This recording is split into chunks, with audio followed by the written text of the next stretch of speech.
Si algo te va a calentar, seguramente es esto. Si te va a subir la temperatura, ni que hablar, porque estamos hablando del récord de inflación que, obviamente, con los 12 meses de 2022 arrojó un 94,8%, prácticamente un 95%, una cifra récord desde hace aproximadamente 32 años que no se conocía, ¿no? Sí, una cifra récord, no llegó al 95, no llegó al 100, es lo que el gobierno, lo pongo en términos futbolísticos, evitaron el 10-0, ¿no? Claro. Que era quizás el mayor temor en los últimos meses. Pero por supuesto estamos hablando de inflación récord que nos ubica en uno de los peores lugares del mundo. Ahora vamos a repasar también cómo estamos a nivel mundial con la inflación.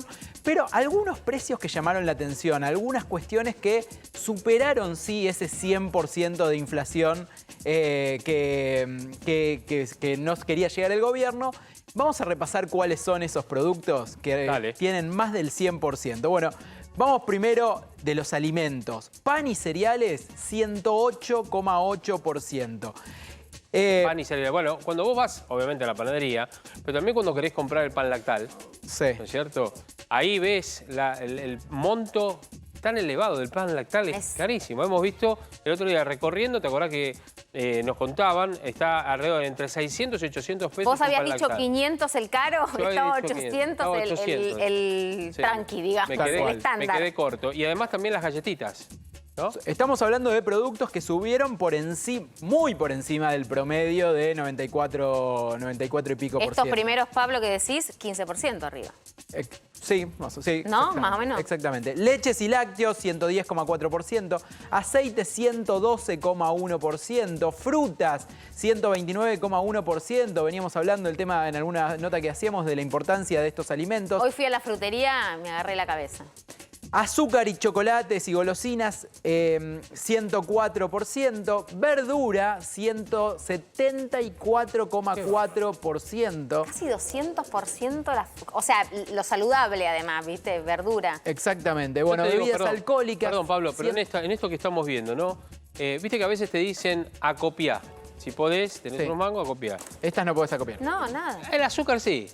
El azúcar sí, podés tenerlo envasado, bien embotado. Pero frutas y verduras, que vemos que son los que más aumentaron, 129 y 174, no se puede. No. Bebidas alcohólicas, 124,9%. Ropa, 129,2%. Estos son los números que más subieron. Bienes y servicios del hogar, 102%. Prepagas, 100,9%, restaurantes y hoteles 110,4%. Hay que marcar que algunos de estos productos o servicios venían un poco retrasados por el tema de la pandemia, que no habían aumentado tanto, con lo cual el estirón que están pegando este año compensa un poco lo que no aumentaron los años anteriores, no así con estos alimentos que decíamos, especialmente frutas y verduras. 5,1% de inflación en diciembre, 94,8% de inflación anual. Ahora, te pregunto, Pablo, vamos a decirlo suavecito, pero para posicionarlo, ¿cómo estamos respecto del mundo? Bueno, estamos muy mal con respecto al mundo. ¿Cuáles son los 5 países con más inflación? A ver. Venezuela, 305,7%. Zimbabue, 244% en el segundo lugar. Tercer lugar, Líbano, con 142%. Y Argentina, con el 94,8%. País, bueno, vemos ahí está, mirá. Y Sudán, en el quinto lugar, con el 88,8%. A ver, repasamos toda la esto. franja del 9, no hay otros. Pará, Venezuela el 305, en este caso, y Zimbabue el 244%, el Líbano 142%, Argentina el 94,8% y Sudán el 88,8%. Exactamente. Tengamos en cuenta que el resto de los países, no se sabe exactamente, algunos economistas te dicen, no se sabe exactamente cómo miden la economía, ¿no? Sí. Que puede ser más o menos, pero más o menos esos son los valores. Miren el valor de la Argentina con el 94,8, que es Mirá, muy no sé elevado. si tenemos esta otra placa, la que habla del promedio mundial, que habla de que tomando todos los países del mundo, el 15,9% de inflación es lo que tienen todos los países del mundo. Países con más del 100% son solo 3. Y países con entre el 50 y el 100% son 6. ¿Sí? Países con menos de 10% son 110, es decir, la gran mayoría. O sea, estamos en un ranking que nos ubica entre los pocos países del mundo que no pueden manejar este tema de la inflación. Sí. y ya hace muchos años, ¿no? Sacando, bueno, después de la convertibilidad estamos hablando de 22 años con la inflación, en algunos casos 20%, 30% y ahora llegando casi al 100% y con una incógnita respecto de lo que va a pasar el año que viene. Te aporto un dato más. A ver, ¿Qué es lo que más presión le pone a la inflación? ¿qué? La suba del dólar. ¿Sabes cuánto está el dólar blue en este momento? ¿El dólar blue en este momento? ¿Cuánto? 370 pesos. ¿370 pesos? O sea, ¿cuánto? Ayer cerró 360. 60 y pico. Sí, 360, o sea, está subiendo y ha llegado, ya ha alcanzado los 370. 370 pesos, Y yo tengo dólar acá, informal. si yo tengo acá, no sé si lo tenés vos también, Pablito, digamos, la inflación en otros países de Sudamérica, por ejemplo. Mirá, en Colombia el 13,1% anual. Argentina, 94,8%. Colombia, el 13,1%. Chile, el 12,8%. Perú, el 8,4%. Uruguay, 8,2%. Paraguay, 8,1%. México, 7,7%. Brasil, 5,9%. Bolivia, 3,1%. Y Ecuador, 3,1%. Digo, para saber en qué situación está la República Argentina, ¿no? Sí.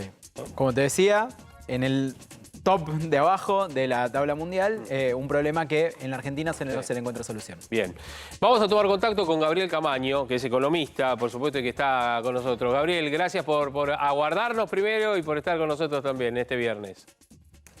Buenas tardes, ¿cómo anda? Bien, bueno, a ver, quiero escuchar tu análisis respecto de esto, porque es un balance y lo que esperamos para este año, obviamente, ¿no? ¿Qué es lo que ven ustedes? A ver, es lamentablemente el resultado esperable terminó siendo bastante peor de lo que se esperaba a principio de año. La mayoría de los analistas esperábamos que la inflación acelere significativamente, terminó acelerando bastante más, hubo dos picos inflacionarios fuertes, Sí. uno en marzo-abril y otro en julio-agosto. El de marzo-abril tuvo componentes externos, el de julio-agosto fue autogenerado, digamos, y tuvo que ver con las trabas a las importaciones.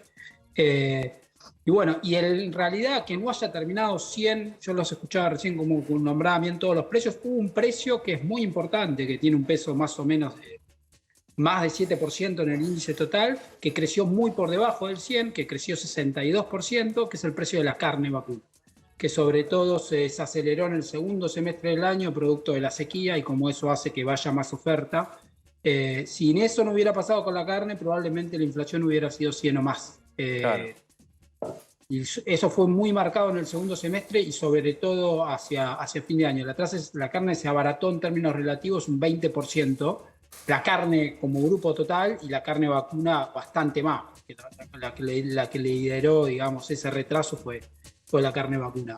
Y para el año que viene, lo que se espera es una inflación más o menos parecida. Hay un esfuerzo del gobierno desde el punto de vista de la coordinación de los agentes, intentando que se coordinen en torno a una tasa mensual al 4%, que daría una inflación entre 60 y 70.